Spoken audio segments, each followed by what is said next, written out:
You're listening to Lead Through Strengths, where you'll learn to apply your greatest strengths at work.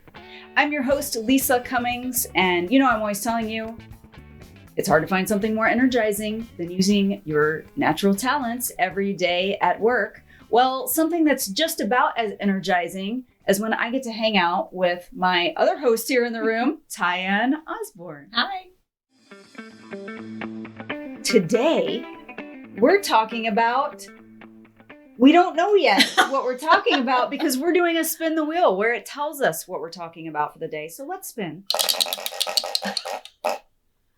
Okay. Ooh, this one is talking about self-care. Self-care. When you're on empty. Wow. Now, you should just start this, Ty, because you've talked about when the cup's empty and you have nothing to give. That's it. So I think this is a really important topic right now. And, we're all facing different struggles, no matter what it is. Depending on when you listen, there could be any number of things happening in terms of maybe you've got a personal health struggle.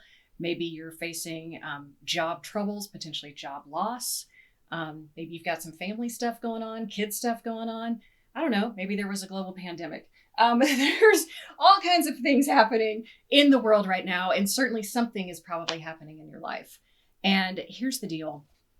We have a lot of demands and pulls on our time and our energy. And often we're trying to give so much to other people. If you're a manager, a people manager, you're really trying to show up and be the best for your team. If you've got kids, you're trying to give. If you're volunteering, you're trying to give, whatever. But the truth is, you can't give from an empty cup. And so this is really where we've got to build things in our own life so that we can have our own replenishment and restorative things that help us so that we can help give to other people. Because believe me, you're just going to keep pouring and nothing's going to come out. That's a good point. It's kind of like if you use your cup metaphor, I'm going to drink, there's nothing there. I'm trying to take a sip, there's nothing there. Yeah. You just be slurping on that straw, like nothing happening. And I see this with a lot of clients where we want to be it all. We want to give it all. We want to do it all. Yeah. I have very high expectations of myself that I never meet. I see customers who have high expectations of themselves that they never meet, and they feel crushing expectations from other people around them. So that same family member, teammate, boss, all of those situations where they're like, everyone wants a piece of me and I've got nothing. Yeah, I've got nothing to give. And believe me, that is the number one recipe for burnout right there. Because, we're people and a lot of us are strong in terms of achievement and being able to really, move forward. That's why we're successful in our careers and have kind of gotten to these points. But believe me, there's only so far you can push this before you will just hit a wall. And often, you and I have talked about this before, oftentimes your body will tell you you've hit a wall before your brain will intellectually let you believe it. And, I heard this one time on Oprah. She said, the universe speaks to you. And first it'll be a whisper. And if you don't listen, then it'll start tapping a little louder. And finally, if you keep not listening, it'll smack you upside the head. So I think it's really important to talk about self-care, and we can talk about what does that look like from a strengths perspective. Yeah. And when I think about self-care, I think about fitness. Mm-hmm. I think about fuel in the body, like what you're eating and drinking. I think about, am I consciously trying to direct my work to allow energizing things? Yeah. I think about hobbies. Am I doing things in life that fill my cup back up? Yeah. There are a lot of things I think people can list if you ask what things energize you. Yes. But then how many do you allow yourself to do? And how do you know the payoff? Like, okay, if I allow myself to sleep 9 hours a night, which my body thinks it wants, I think, I don't have time for that. I have too much to do. But I think I also would like to drive to a gym and go do yoga in the morning. And then, I get started around noon. That doesn't seem like play with your dogs and the drums and take a nap. And yeah, I have songs to write. I have drums to play. I have dogs to take care of. I have a husband to hang out with. I have a lot to do, and that takes up a whole workday all by itself. I don't have time for work. Who's got time for that? Yeah. So how do you fit this in, and how does this feel like not just one more thing I have to do? Yeah. And then where can I get the biggest bang for my buck? Yeah. So what's the first step? I mean, and we're doing this related to strengths. Yeah. And so what are all the answers? At least what's the first answer you would give someone? Yeah. You know? So a few things. I will just say a personal bias. I think this word self-care is used a lot now and thrown around. And sometimes when I hear it, it feels a little soft, or it's all about like taking long hot bubble baths or something. And I think that feels a little squishy to me. So how about we just say things that replenish you, and done, whatever that is for you. The magic wand. We are now turning self-care into things that replenish you. Yeah. And I also think we can take away judgment on that, because something that makes you feel good might not make me feel good. So it's very personal to you. Well, I think that we have one of those, because I think that you're making fun of bubble baths, but that you actually do like them. That's and you like to read in the bath. I do. Meanwhile, when we built our house, we built a bathless house because we don't take baths. Right. Interesting trend in real estate right now. Is it? Okay. Yeah. As someone who just went through that process, now you go, and it's kind of polarizing. Okay. Some people have the big freestanding bathtub. It's a whole spa. Other people are like, no, that's a big waste. So it is a good metaphor, though, because it is. One person's replenishment is another person's waste of space. So that's something that I do for myself, and actually recommend for my clients as well, is just take out a white sheet of paper. I'm a big believer in like analog tools, or get a whiteboard, and then just list out stuff you like. And here's what's interesting. Sometimes that, I like that. Sometimes that can be paralyzing almost to some of my clients. Like, oh my God, where do I even start? So just take away all of the judgment. And it can be little things like, I like chocolate ice cream. That can't be my entire self-care regimen, by the way, or else I would weigh 8,000 pounds. But, just start listing without creation and editing are two very different processes. So let's separate them so that we can just start listing out things. Don't judge it while it comes out. No judgment. As Planet Fitness says, this is a no judgment zone, even though they misspelled judgment. So they did. Some judgment. You're judging the judgment spelling. That is... I know, judgment, right. Slightly judgy. So I would just say, try that. Or I get clients stuck on, I can only list work things that I'm excited about. And maybe we could do categories. Yeah. Like, let's come up with some categories. You could list work things that you like. Could be. Work people that you like. That's a big one. Because people are, like, you replenish me Yes. when I'm around you. My energy goes up. But there are some people who don't replenish us. Right. So they wouldn't go on the list. Right. Yeah. Right. Okay, so we've got work tasks or responsibilities. We've got people. Maybe workplaces. Ooh, like physical places? Could be. Or maybe if you get to travel somewhere that's fun. Or maybe traveling for you to some location, you dread that. Maybe you have to go once a quarter, and that's really a de-energizer for you. So don't put that on your list. And you might know, hey, I'll make another list of things I need to get my energy up, because I know it's going to be drained more when these things happen. So this is the things that bring me energy list. So work stuff, and get as granular as you can in terms of work tasks. So I don't recommend putting things on there like, the XYZ project, because that's way too big. So get very granular about what specifically about that project did you like? Did you like interacting with the project team members because it was just that awesome team where you really felt like you clicked with everyone? Or was it because you got to be out front?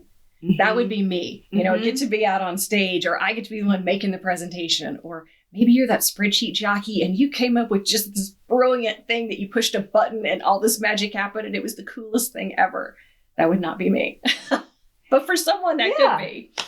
And you get into the details, and then I think that you can also see trends after, if you do the details first and you make yourself do it, then you can see other trends. Like one that I know for me, I've figured out is I like making things, but I like making a class. I like making an audio file. I like making a song up. I like making all sorts of different types of making. Yeah. Some are very tech focused. Some are super creative, but I couldn't see that trend until I listed a bunch of That's the great. details. I love that. So then you can go back and say, what is it about these things that are similar? It's a creative process. Yeah. Yeah. You could, okay, so we've got some work stuff. Then we've got some work we stuff. have hobby things. Yeah. And this is where people too, they're like, oh, I can't list that because that doesn't count.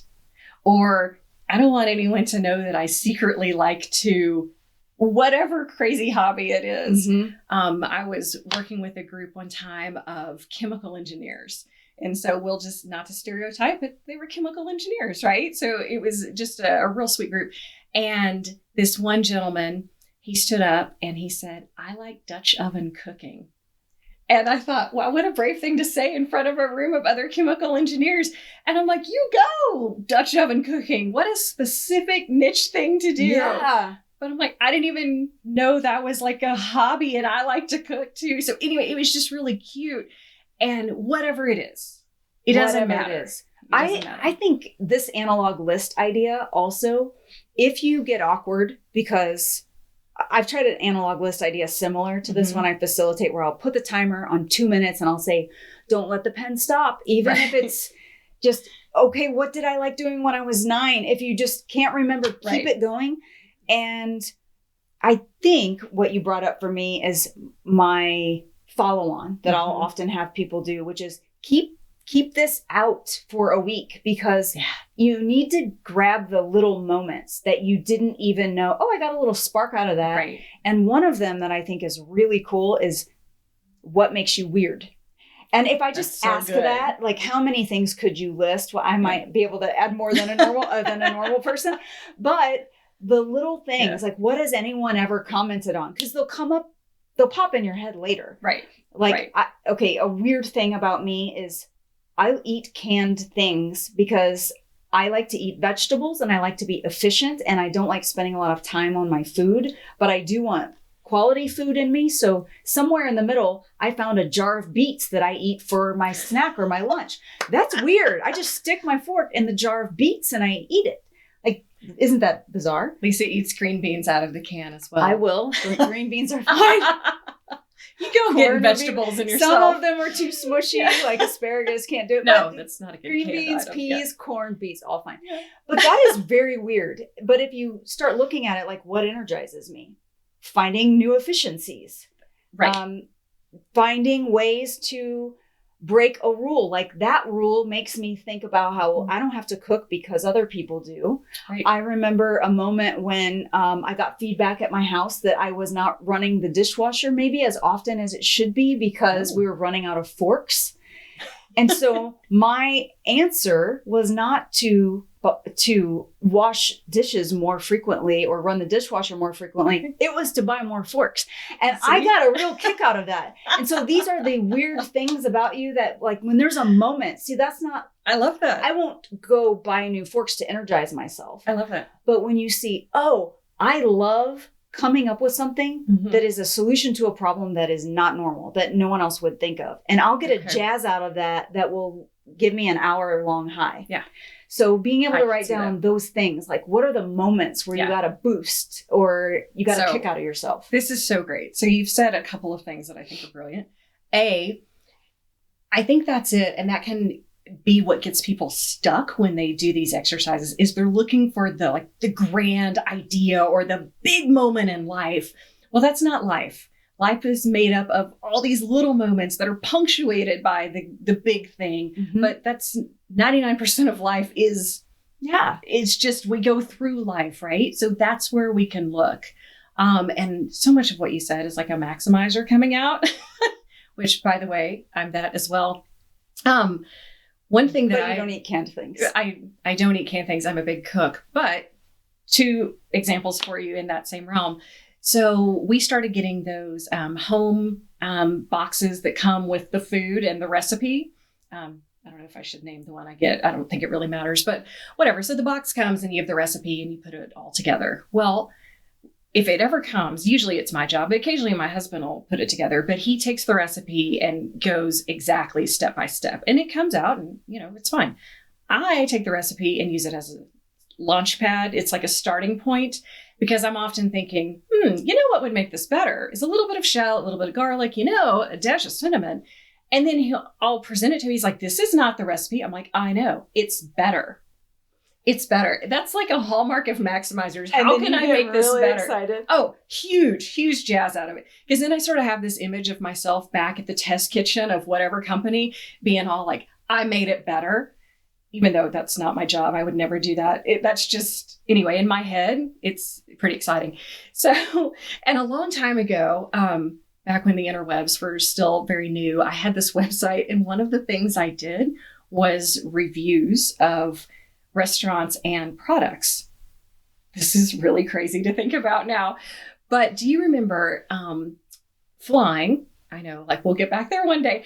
And in the in-flight magazine, how there were always those lists of like top 10 steakhouses in the United States. Well, I took that as a challenge. And so I decided to go visit all of them and then do reviews on them and see if I really thought they were the top 10 steakhouses. So then I had a whole thing on. And you had this whole energy I did about it. And I'm 100% sure no one ever read that, but it didn't matter. I wasn't doing it for the audience. I was doing it as like a quality kind of thing. What is your take? You're making me think of, on the topic of self-care, how fulfilled we feel as humans and how alive we feel as humans. Because I think there's a difference between being alive and feeling alive, like feeling alive for what you're doing. And that so much of it can come from striving and having a goal, and that there's something around. And even if it's something like, I have this thing, I'm going to visit these 10 places, whatever that thing is. So even making one of those lists, instead of it being an inventory of things you found in yourself, get a charge out of it, could be like, oh, that sounds fun. I'm actually going to go do that. You know, there was research that was done about, and this was really done on couples and families, and something that was particularly bonding was something they came up with and called it a quest. But it works for individuals too, that whenever you have a quest, something that you're doing together, and it doesn't have to be like, we're going to go visit every continent, even though that could be fun, but that might be a little unattainable for a lot of people. It could just be, we're going to go check out all of the state parks in a 30-mile radius from our house. Yes. Or we're going to find a public fishing hole near where we live. Or, I mean, it literally doesn't matter what it is. It's just something that's a common goal for you. I like that as a very actionable thing that you could do with this, where you're like, how can I do self-care? Yeah. Can I bring my strengths into it? And by the way, you can look at them and say, what would light these up? And that can be part of your list making. But also, if you do things that feel easy to you and energizing to you, they probably are in alignment with your strengths naturally. That's a clue to strengths too. Yeah, exactly. Usually your strengths are things that bring you energy and you feel naturally attracted to. So it doesn't matter if it's, you know what, I'm going to try a seasonal fruit or vegetable, this month. This is going to be the month of asparagus. And, I'm going to go try that, whatever. Or we're going to try a new place. You often hear this, we're going to try something new, because if you put yourself out there a little bit, but it's a new adventure of some sort, it kind of satisfies a lot of this neat thing. And that's what really gets a lot of cool juices flowing for you. Doing the same thing over and over tends not to stroke that same area for you. Yeah. And I like how you do if you're going to come up with a quest as one of the action items, like what could your quest be? And could you have a quest that would be a workplace quest or a family quest? And then could you do one that would feel really enlivening to one of your strengths? And then even if you wanted to have a work or family conversation around it, how could this quest be really fun for this family? Yeah. Or how could this quest, this big aspirational goal that the team is heading toward, how could you find a way that one of your strengths comes alive through it? It would be a really cool conversation. And absolutely. I don't know if this is the same one you were talking about with research. I'm spacing a little bit on her name. It's something McGonigal. I'm butchering her last name as well. She was a researcher and she was recovering from a concussion, and she found the quest. I think she might have even used those words. There's a TED talk that she did. It's really good. And it was on this topic. She called it super better, I think. And it was how she gamified it, super better, I think. And it was how she gamified it. She was also a gamer, and she figured out a way to get super better, but bits at a time. And this quest notion, whether or not she used those words, I love that. It was baked into it. And it gives you a way to get there. Instead of feeling like, I think when people are bad at self-care, when we're doing ourselves wrong, it's because I'm like, well, I haven't worked out this week, so I'm going to eat tater tots for breakfast. You just let it all go. I do like tater tots a lot. We like tater tots in our house as well. Gotta say, tater tot loving family. And then someone might say, well, and if I had tater tots for breakfast, I might as well just go all in and have cake for lunch. And and I put ice cream on my self-care list, so have that, and then you're all downhill. But it's interesting, kind of this concept too. So, a lot of people have workout on their list because they think that's what should be on the list. So I would say, stop shitting on yourself. What brings you energy is what brings you energy. There's no one's grading this, by the way. And so if you feel like a natural attraction to, you would like to get more activity in your life, that doesn't have to mean I have to go to the gym for an hour and a half and get on some torturous piece of equipment that I don't want to be on, that makes me feel icky, or I have to go to the body pump class where I'm embarrassed and don't know how to do it. That's not what that means. Yeah, I think that thing, like remembering there's a notion, maybe it's one that other people have put out there for you, or maybe it's something you've made up about what that word means. Workout is a good example of one that's loaded. Yeah, a lot of baggage. I think quick shout out to the book, Eat, Move, Sleep. I think that's a really good one for just absolutely asking yourself, how are you on your eating and moving and sleeping? But okay, like if you said, okay, I want to move. Right. What kind of moving is fun for me? Maybe for one person, it's taking a walk with a friend and you got to have the social connection while you were power walking. For the next person, it is going to a group exercise class. For the next, like I went and hooked up my Xbox again for the Connect, to dance to Fergie. I mean, it's silly. But I'm like, that's a fun workout to me. So why don't I do it? That counts. And then you go, oh, well, I do. Why don't I hook that back up? Right. Why do I have that unplugged?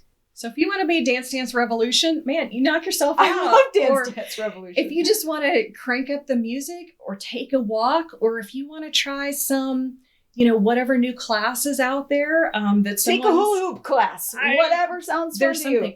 So I think it really is trying to get away again from, if you write something down because you feel you should, I would say take another look at that, because that's not bringing you energy. And this is supposed to be a self-care list about things that are exciting to you and bring you energy. So if you feel like you should call your mom every day and spend an hour on the phone with her, but that doesn't bring you energy, I'd say don't put that on your list. Don't put that on your list. Or even working out, if that doesn't sound so great to you, think about what does sound great to me. Hanging out with my friends sounds great. So maybe I'm a little on the gym, but if that's where I go to see my friends, I've kind of partnered with something I'm a little more on, with something I'm excited about. So together, I'm sort of killing two birds with one stone in a way that's, still feel awesome. Still feels awesome. So I think that's part of that self-care. So I would just say, get back to that creative space. Think about those things which bring you energy. Try to get down to those micro segments. I like organizing. That brings me energy. And so if I'm feeling a little out of sorts, love me a label maker. If I'm feeling a little out of sorts, I might just literally pull open my desk drawer and just get it sorted out. Oh, this is the perfect closing to this. Yeah. Self-care. I'm okay. My favorite TyAnn concept of the universe is stop making things so hard. Right. And so self-care. I'm definitely one. I make it hard because I think of all of these things I should be doing or want to do or that would feel great. Mm-hmm. But then they feel too gratuitous. It just feels like too much time. I don't have that much time for these 8 hours of things I would prefer to do during the day. Big. It's too much. So the opening one drawer and organizing one little space. Right. The reading one page of a book. Not even one chapter, but I like reading. I read one page. Woohoo! Crushing it. If I'm you winning. read Atomic Habits, have you checked out that book? Yes. Yeah. It's like, I will put my workout shoes next to my bed, Yeah. and I will put my workout shoes on. And then maybe it is, I will do 10 push-ups. And that's Right. your only expectation for yourself. 10 push-ups, just something that is That you can crush, you can very win. small and doable. Micro And habits. let it grow. And you're like, I want to eat more vegetables. Great. I ate 1 asparagus. Winning. Right? As opposed to, well, now I have to become a vegan. Right. Which seems like a big thing. That is so funny as Yeah. a closing thought too, because I have some like vegan experimenting things that Vegan curious? Let's say I'm vegan curious. And Becky Hammond, if you're listening, hey Becky. We love Becky. Becky's a vegetarian. I was talking about, well, if I were to do it, I would just go vegan because I don't eat dairy. So it would just like, that's the big battle with going vegan to me anyway, is I can't eat dairy anyhow.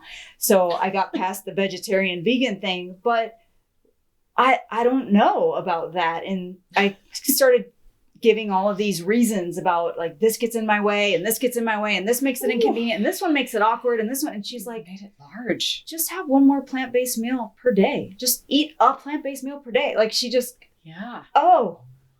hello. Let's break it down to I hadn't thought of something doable. Stop making everything all or none. Stop making everything have a mutually exclusive this or that. Stop making it so hard.